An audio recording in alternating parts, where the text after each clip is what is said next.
How you doing, everyone? Welcome to the Best Real Estate Investing Advice Ever show. We got, an exciting episode for if you are looking to start in your multifamily syndication journey or just real estate in general. And we've got some updates on what we're doing with our own real estate endeavors.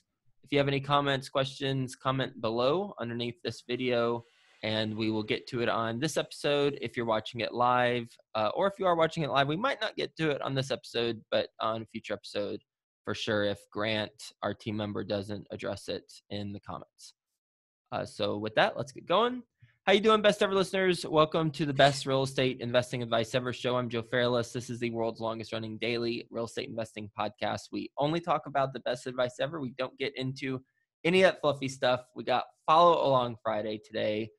Whole lot going on, and we've got a listener question that we're going to address and spend some time on because I think it will be helpful for a lot of you all. And we got Theo Hicks with us on Friday as usual. How you doing, my friend?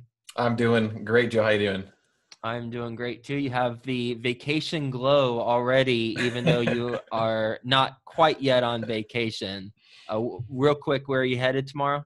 So we're going to Nice, France tomorrow for 10 days in Europe. So we're going to Nice, Rome, and Amalfi Coast. I'm super excited about that. It's gonna be a good time. Lots of wine and lasagna. Yeah, seriously.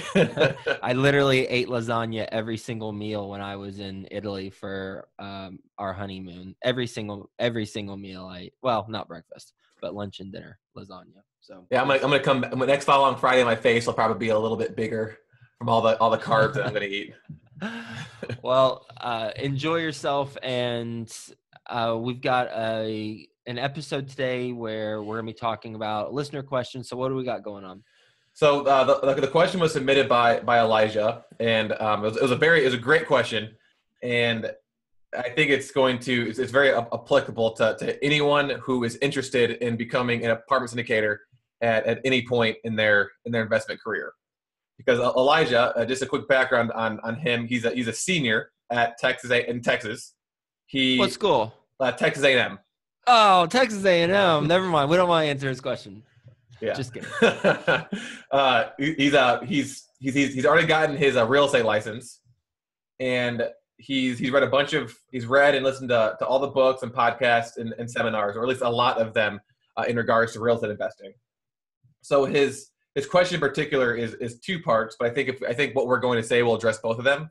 His first one is he wanted just some general advice on what distinguishes a good versus a bad investor. But I think the better part of his question was when he said, additionally, if there is any type of task or work that you need done, I would like to offer up my assistance.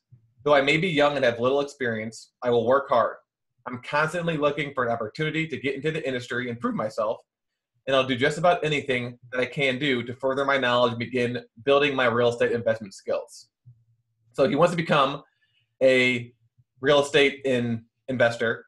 And for this conversation, I think we should talk specifically about apartment syndications, because if he's wanting to work for you, he's wanting to work in an apartment syndication business, and he's asking how he can get. He's asking essentially how he can get started in the business, and his answer is to intern with an experienced investor. And so so I think what we want to talk about today was all the different ways that someone could get started or break into the apartment syndication industry, with one of those being what Elijah is attempting to do, which is intern, shadow, work for an experienced investor.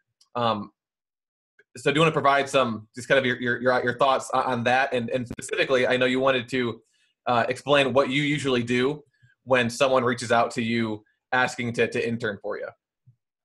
Sure. So that's a whole lot of stuff. Let's break it down for my own purposes. Okay. First question was, what's the difference between a good and bad investor? Is that correct? Yeah. Okay. Three things. One, I just wrote this down. One is focused on capital preservation. Two is optimizing your approach on a consistent basis. And 3 is having a vision for the future. That is what successful or good investors do. And the opposite is what bad investors don't do, or bad investors don't do that. So let me elaborate. 1, good investors focus on capital preservation. Good investors know that it's a lot harder to be financially independent and financially abundant if you lose money on transactions compared to trying to make money. So if we focus on capital preservation first, preserving the money that we have earned, and then growing it, that's going to be a more effective approach. So it's not just talking about it. It's about how it's practically implemented in your underwriting, in your management, in the market selection, in the sub-market selection, in the team that you surround yourself with. It's all those different things that are make a deal vulnerable to losing money. Being aware of all those different touch points or vulnerabilities for how you could lose money is necessary in order to be focused on capital preservation. Mm-hmm. So there's an awareness that must be present for all the different ways you could lose money. And there's a conscious effort to preserve your capital and mitigate the risks in each of those areas. And we've talked about the different areas on previous calls and in other formats, blogs, etc. And that's not really the purpose of this episode. But capital preservation, number 1. Number 2 is optimizing as you progress. And basically what I mean by that is when you mess up, learn from it and then fix it moving forward. Mm-hmm. When we do that, when we learn from our mistakes as they come, which they will come in varying degrees, then we're not repeating those same ones, and we continue to progress and get better and better and get stronger and stronger and get bigger and bigger. And the third is having a vision for the future. And that comes into play by listening to podcasts like this one, learning from the guests that I interview. I learned so much from the guests that I interview. I mean, it's incredible. And that helps me and Ashcroft, my company,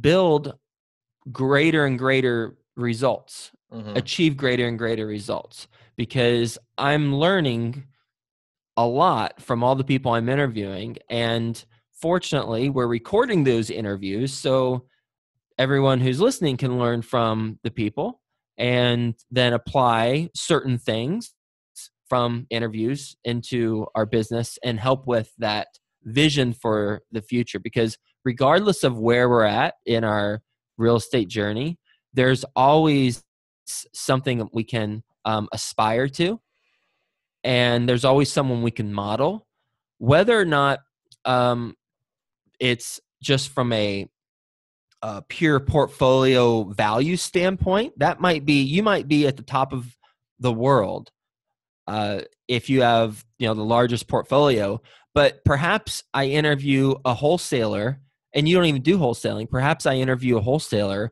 who has a system set up with their team, or they have a way to find off-market deals that can be applied to what you're doing to enhance your portfolio. So continuing to learn and having that vision for the future is necessary. So those are the 3 things. 1, capital preservation being the focus. 2, optimizing, and then 3, having a vision for the future. That's what good investors and not to split hairs here, but good isn't good enough in today's world. You got to be outstanding. And again, I don't want to get into semantics here, but I do want to make the point that good isn't good enough now. We need to, because of the the competition. And I live in a world of abundance. So when I say competition, I'm not talking about cutthroat stuff, but I am talking about there is competition. And because of competition, because of the world that we live in with constantly being inundated with different things, social media, just all sorts of different things, we have to stand out. And in order to stand out, we have to be outstanding. So those are my thoughts on it. Yeah. So those basically those three things: the capital preservation, always not making the same mistake twice, and then those things are what you need to do at the very least to not be a bad investor. And then kind of the theme of this podcast is we always talk about things that you can do to go above and beyond that in order to be an outstanding investor. And then kind of a lot of what you said too also kind of dovetails with what we're going to talk about next, in particular when you're talking about the vision and the example that you had of having just an example you gave of that was the podcast. And so I mean, just kind of transitioning into the next part of this question, which is about how you can break into the industry. One of those is starting some sort of thought leadership platform. But before we get into that, I know you wanted to mention the 5 things that you ask when someone reaches out to you to be some sort of intern or shadow you. Sure. Yeah. I get that request fairly regularly. And by fairly regularly, once a week. I get hey, Joe, love what you're doing. I'd love to intern for you. What can I do? And I connect them with my assistant. And my assistant, who she's more than assistant, she's like operations queen. But the 5 things, 1, 2, 3, 6 things. I got 6 things that we tell them they can do as a test for to see what they got. And those 6 things, one is we need Amazon book reviews for the books that we have. So read the book, get your friends to read the book, and then leave a genuine review about the book, and then send us screenshots of the reviews. 2 is iTunes reviews of the podcast. Same thing there. Leave genuine, authentic reviews of the podcast after listening to it, and then have others do the same who you know. 3 is we have a conference in Denver, Colorado every year at besteverconference.com. Attract attendees to the conference. Tell us who you signed up. 4 is book purchases.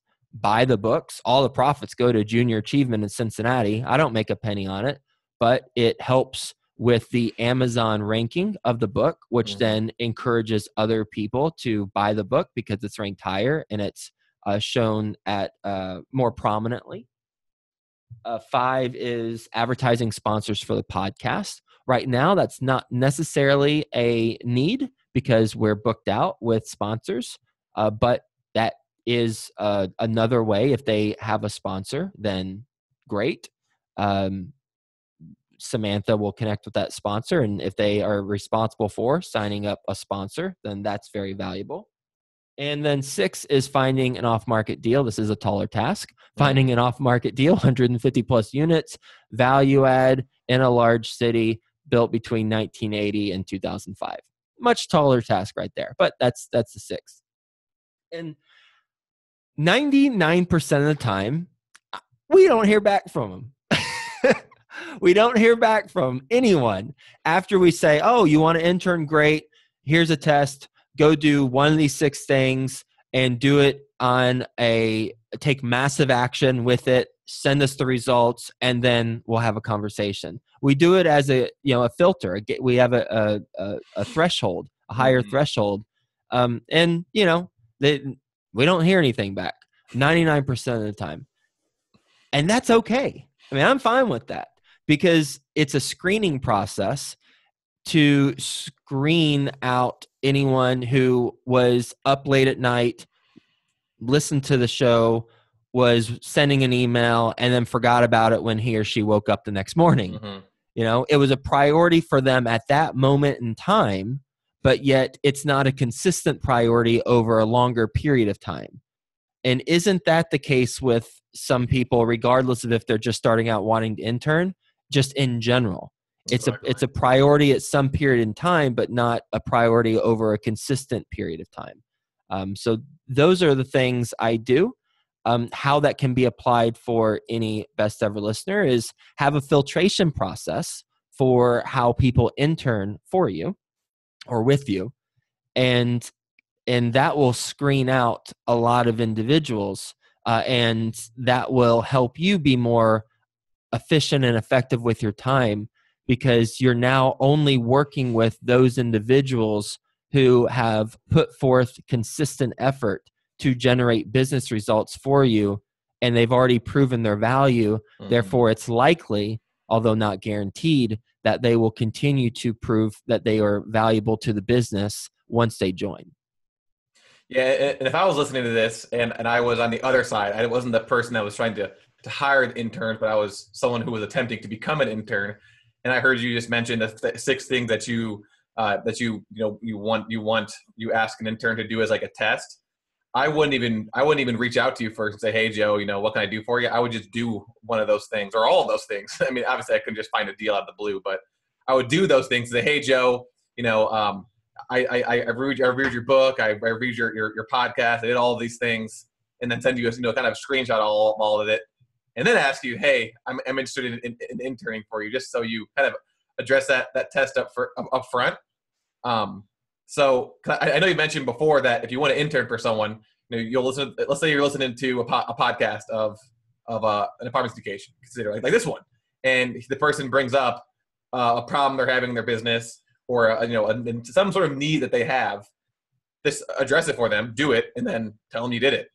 Mm-hmm. Don't really have to ask for anything, because from your perspective, if someone does that for you, you're like, wow, this person is probably legit. And so if something happens to come up, you'll remember that person over someone who kind of just sent you just an email, just asking, what help you need. In you are special, and not like others, not like most people. But fortunately, the best ever listeners are also not like most people. Otherwise, they wouldn't be listening to a daily podcast. But people outside of our audience, it's just not as typical, because you did that. That's how you and I got connected. Yeah, you actually did some projects for me, and like crazy spreadsheets, and I was blown away. I was like, I don't know what this is, but it's a lot of spreadsheet stuff. So that looks pretty legit. It looks like he knows what he's doing. And that's how you and I got introduced. Exactly. Yeah. Because at this point you were asking for essentially an intern, and then you need to, I think you specifically asked for help with your podcast. And I was like, all right. So I did a bunch of research to figure out how people grow their podcasts. And then I was like, we should just do this, and I'll do all of it for you. Mm-hmm. And the spreadsheet you're talking about, I remember I was like, actually, what I'm going to do? I'm going to log all of his reviews he's ever gotten. So right now there's there's almost 600 reviews. I think at the time there's maybe closer to like 300. So I wrote them all down, and I categorized all of them based off of what people liked about the podcast. And I figured out how we could use that to get more of an audience. Now it's a spreadsheet, and you're like, this is exactly what I was looking for, but I really appreciate the effort.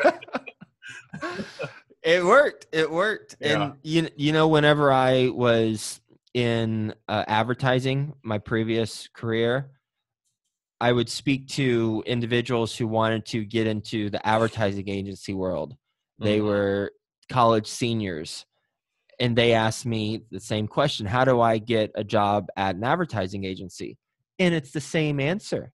I said, well, you're in college, you have access to your friends, and your age, your demographic is very attractive to brands. They want to reach college students because then they'll have a lifetime customer. Mm-hmm. So how about you research the brands, the clients that the advertising agencies have, and then do a focus group with your friends about those products, those brands. So for example, if advertising A, we'll just call it advertising A, had a client that was Doritos, well, wouldn't advertising A benefit by having a focus group about with college students about Doritos that they can then share with the Doritos point person? Yeah, of course. It's cool. Yeah, it might not lead to anything, but it's still pretty cool. So if the college student simply spends a Friday or Tuesday, has some friends at their dorm or apartment eating Doritos and just talking about Doritos, and then proactively sends that to the advertising agency, a person or HR department, they're going to be blown away. Proactively doing stuff, adding value, and then starting the conversation. Same thing with real estate. Yeah. This is definitely kind of, it just applies universally. And again, you never know when the person you're reaching out to is going to need to hire a new employee. It could be a year from now, or it could be at that exact moment, and you just happen to be there at the right time, and they offer you a job. Like I had no idea that I'd be doing what I'm doing now with you when I first went to your meetup group, and I barely even knew who you were at all, and you just happened to be asking for someone that time. So you never really know where these things are gonna lead. Then on the other note, if you're also going to do this approach, don't expect the first person you reach out to hire you. It's possible for sure, but I would say what's more likely is this is going to be a process until you find someone that wants to hire you, but also that you want to intern for, and that they're doing what you actually want to do, of course. So one way to break into the industry for sure is to intern. And we just went over a bunch of different ways that you can approach that situation. Another one, this is going back to what you were talking about with the vision in the podcast, is to create your own thought leadership platform, whether it's a podcast or a meetup group, or you do a blog or a YouTube channel. And we have a blog post. If you just go on the Joe Fairless page and search thought leadership platform. Well, in fact, we actually have a thought leadership category with 10, 20 articles in there. But the reason why you want to do that is because one of the things you need in order to break into the industry is education. And if you create your thought leadership platform, as Joe mentioned, you could basically create your own educational program by interviewing all the experts in the industry that you want to be a part of. So if you want to become an apartment syndicator, then you can start an apartment syndication podcast, and you don't have to know anything yourself. I mean, it'd be helpful if you did, but you don't have to know anything yourself. You can just bring people on and interview them once a week, and do that for 6 months to a year, and just imagine how much knowledge you would have about apartments, but also imagine the relationships that you've made with the people you've interviewed, and then also the people that are listening to your podcast as well. It's proven. It works. Just a matter of doing it consistently over time. And I liked because we were talking about this a little bit yesterday, and you called this like your own MBA get your own MBA by creating your thought leadership platform, and do that for a year. And again, just imagine how much knowledge you would gain. And again, you don't know where these relationships are gonna lead. You could find someone who's willing to partner with you that has, if you have access to raising money, but you don't have the experience, you can find someone that has the experience to partner with. You could find different team members. You could potentially find it in investors. So I mean, just the benefits of a thought leadership platform are really endless. Tim Ferriss talks about his real world MBA. He was going to go some Ivy League school, spend 6 figures on that, but then he decided to take that money and invest it in startups. If he lost it, he lost it. It was going to be a real world education. I don't think he ended up losing. I think he ended up doing really well. And he learned real world style. Same thing here, except he was doing it more in private, and this is more in public. So in addition to learning, you'll also be creating relationships with the audience. And that is going to be incredibly valuable. And I would imagine after listening to this podcast, if you're a loyal Best Ever listener, you already know the value of a thought leadership platform because we talked about it many times before. So we won't go into it too much more. But the URL is besteverblog.com. And when you go there, then you can check out the thought leadership category. Exactly. And kind of on a similar note to the thought leadership platform, you can proactively create relationships with people in your market through a meetup group, or just through reaching out to brokers or property management companies, or mortgage lenders in your area, and meeting with them. And one thing that I know you interviewed, his name was T, the real estate broker, and he had really, really, really good strategies for how to build a relationship with a broker when you've never done a deal before. And it involved things like you could pay them, but if you don't have money, you can. And I think my favorite one that I like the most is that you reach out to them, or you find or you find a list of the properties that they've recently sold. You actually go look at look at these properties, and then you write down what you like about it, what you don't like about it, with the purpose of sending an email or calling the broker and telling them what you liked about the property, what you didn't like about the property, so that they know what type of deal you're looking for. But also at the same time, it's showing that you're the real deal, because you're actually getting out there and doing something. Because, and as Joe mentioned, 99% of the time people don't really do anything. I'm sure that applies to brokers too. 99% of the people that reach out to them and say, they have the meeting and they're super jacked up in that moment of doing a deal, they never hear from them again. So not only are they hearing from you again, but you're showing them that you're actually doing something. So kind of take that same idea and apply that to a property management company, to a mortgage lender, and start building our relationships that way.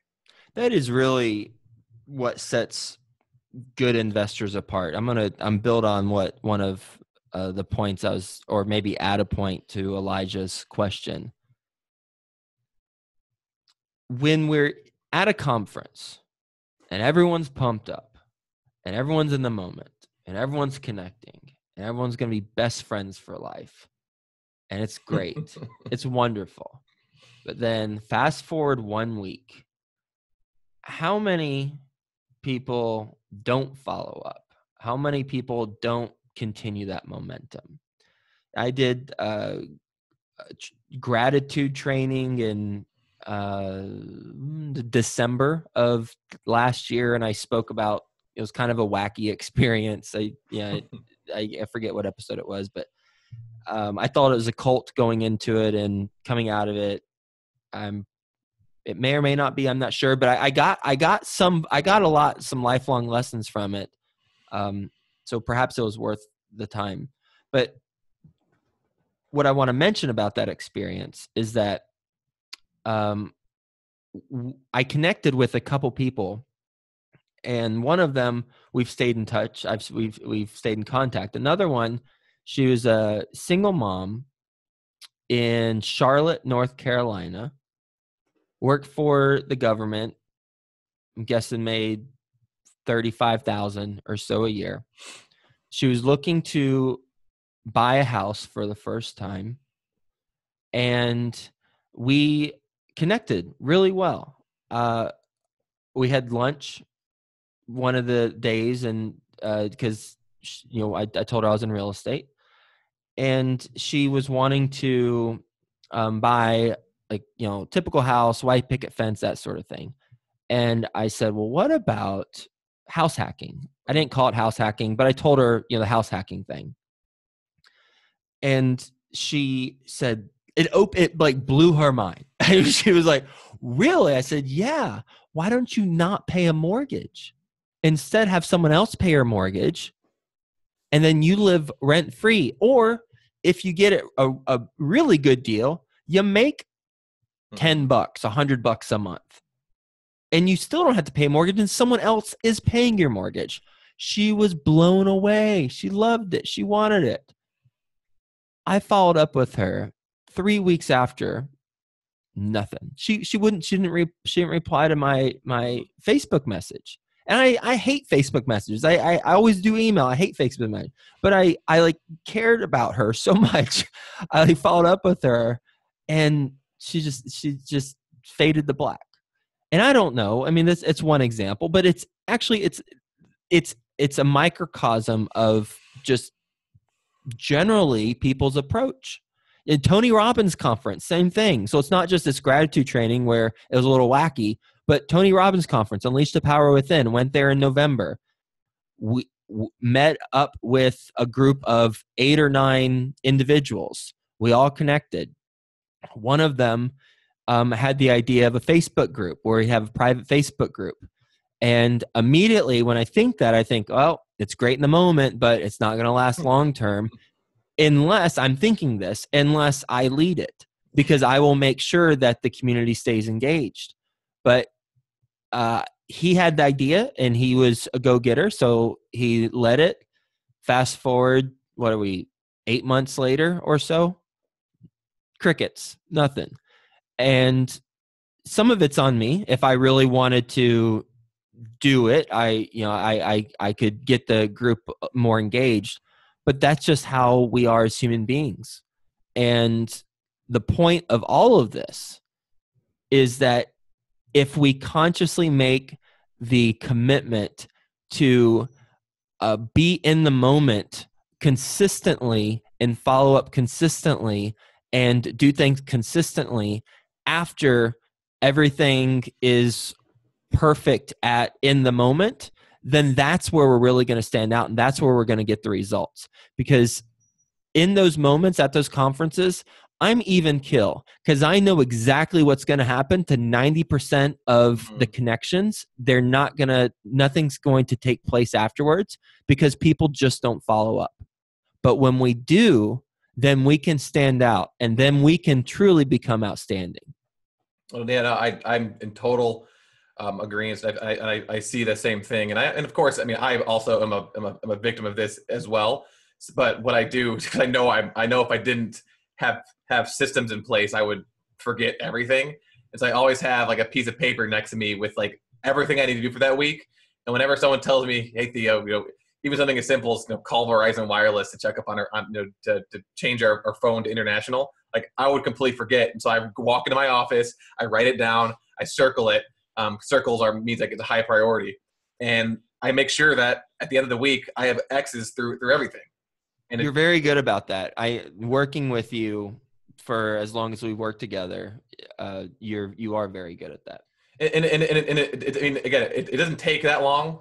And the piece of paper is, if you're watching right now, it's just this big. It's got a bunch of stuff on it, and you gotta figure out why you're not following up, and then figure out what system you can put in place to make sure that you are forcing yourself to follow up. And it takes time, and then you build momentum on it, and then eventually it just becomes second nature.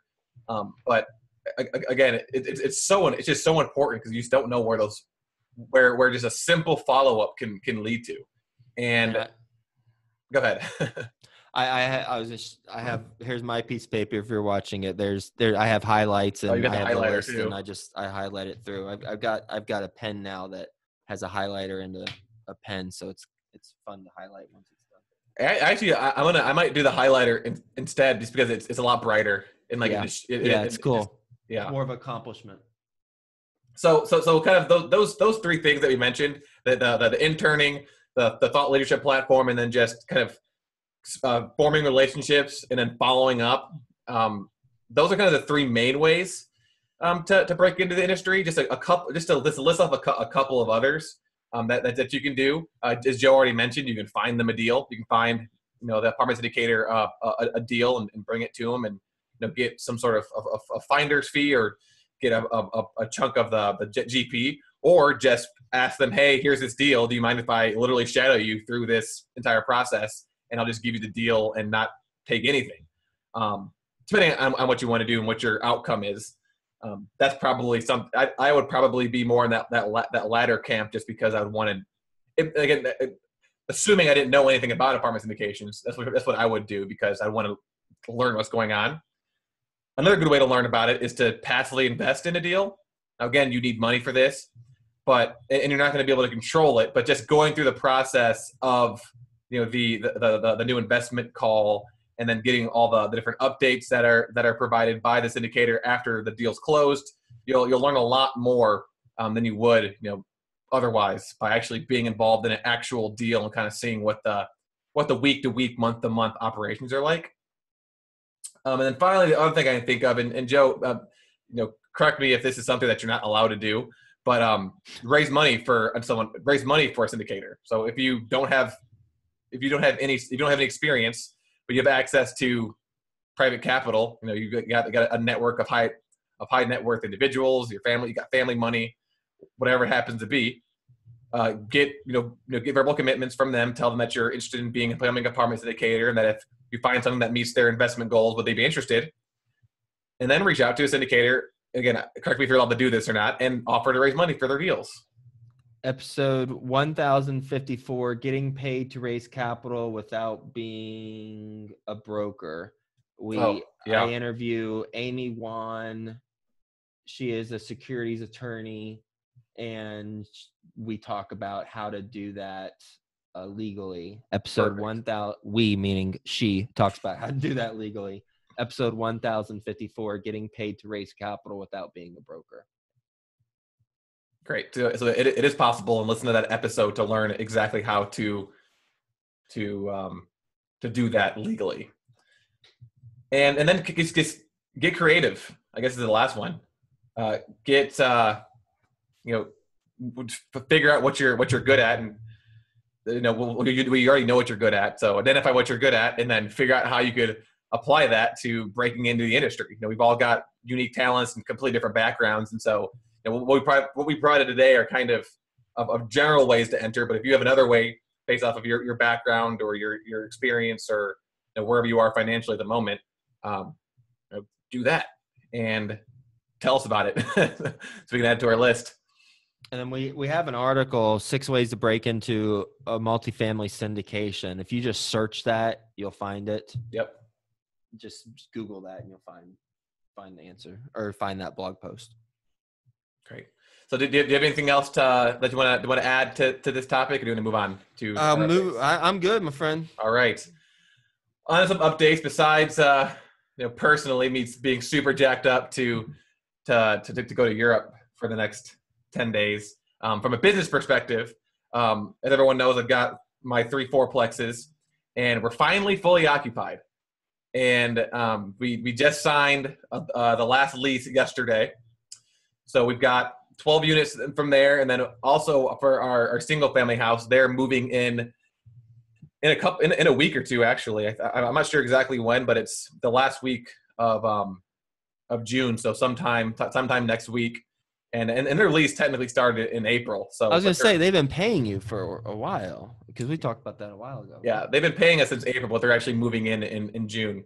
Okay. So I'm very, very happy that we're stabilized at the at our fourplexes, and we're still in the process of raising the rents on one of the buildings. We've done it on 2 so far.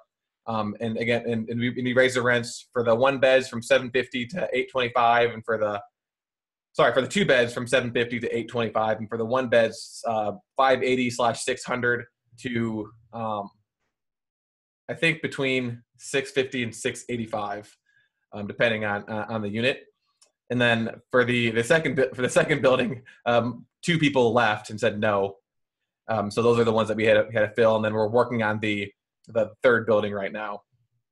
Any idea what your income level was across all 12 when you took over, and what it is today? So it was about. So I would say subtracting the major one-time maintenance expenses, which is I would consider those CapEx. So I'd take those out. Each property was probably cash flowing between $500 and $750 per month, and now it's about each unit. Each fourplex. So each fourplex. I guess that would be, I don't know, like $200 to $250 around there per unit per month, and now we're probably closer to $1,000. And that also includes the other income from the laundry, but we're closer to $1,000 now per month, taking into account all the different after I pay the mortgage, after I account for I pay for the utilities, and then I save up some money for ongoing repairs. About $1,000. So from 750 to 1,000 about per fourplex. Did I hear you right? Yeah. So about $250 per fourplex. Mm-hmm. Increased cash flow. So whatever that would be per unit, a little under, like around $75. Cool. A little bit lower, maybe like $65 per unit in rental increase, just because we increased the 1-bedroom rents, we increased a lot more than we increased the 2 bedrooms, just because the 2 bedrooms were already close enough to market rents. And so yeah, no, it's it's amazing. And it also accounts for the management too, as well. So I'm accounting for the management before too, because we didn't have management before. So that the 500 to 750 is including the management fee as well. Awesome. So yeah, so those are my updates on those properties. And if anything else happens, I'll definitely bring it up. What about you, Joe? Closing on a deal today, a 300 plus unit apartment community in Dallas, and excited about that. We'll be sending out an email to all of my investors in that deal once we officially close. So that's the big thing for today. Other than that, we are diligently focused on the performance of our portfolio, and that's a primary focus. And then secondarily, we're looking for new opportunities, challenging to find them, but we're looking at a whole bunch, and we'll see what happens. It's fantastic. All right, just to wrap up the episode, make sure you guys check out the Best Ever Community and join the Best Ever Community on Facebook. If you just go to bestevercommunity.com, it will direct you to that page. Each week we post a question, and we've been getting a lot of great responses, a lot of great engagement lately. Some good back and forth debates on that on the comment section below the questions, and it's very interesting to read and hear people different investors' perspectives on a question. I think this week we'll have a lot of different answers as well based on this question, which is, what metrics do you use to qualify an investment? And so these are things like, do you use a specific cash-on-cash return factor? Is it a specific IRR number you're looking for? Do you just use a 1% rule and buy based off of that? Is it a cash flow per door? Are you looking for a certain percentage of appreciation, or anything else? So go on there and tell us how you approach buying a deal from a return perspective, and what you look for when you're analyzing the returns, and then also make sure you put what you're actually investing in as well, because it's going to be different for fix and flips versus apartment syndications. So me personally, I look at cash on cash return. If I'm looking at these fourplexes, I want at least a 10% cash on cash every year projected when I buy. 15% would be great, but 10%'s a lot more realistic and is what I'm looking for. IRR is the primary metric we look at least a 22% IRR for the project. And then that's 5 years. But we might be looking at longer term projects, 7 to 10 years in the future. And that IRR would go down because you return the money to them not as fast, since it's over a longer period of time. But then the annualized cash flow will be more important during the hold period. And I want somewhere between 8 and 9% a year cash flow during the hold period, not including the profits from the sale if it's a longer term play. Yeah. When I start doing apartment syndication deals, that's what I'm going to do too. Yep. And when I say 8 to 9%, that's net to limited partners, investors, not on the project level. Exactly. All right. And lastly, make sure you guys subscribe to the podcast. And girls. Girls, subscribe to the podcast on iTunes and leave a review in order to help us understand how we can improve the podcast, and also to let us know what we're doing right. And if you do, you have the opportunity to be the review of the week, which we'll read aloud at this point in the podcast. So this week's review is from Seth Herring or Hearing. I'm assuming it's Herring. And The title is Actionable Advice, and they say, love the variety of topics covered, and Joe does an excellent job following up, following up is so important, as we've been talking about today, following up when guests mention something that isn't initially clear. Most importantly, Joe is able to tease out actionable advice to incorporate into our investing activities. I hope you're able to keep this going for the foreseeable future. Me too, my friend. That's the plan. And thank you for taking time out of your day to write a review. And I'm grateful that you're listening, and I'm grateful that you're getting value. Most importantly, I'm grateful that you're getting value from the podcast. And everyone, please write a review. That will help us continue to attract high quality guests and continue to help you with your real estate endeavors. The more valuable guests that we have on the show, the more valuable the content will be to you.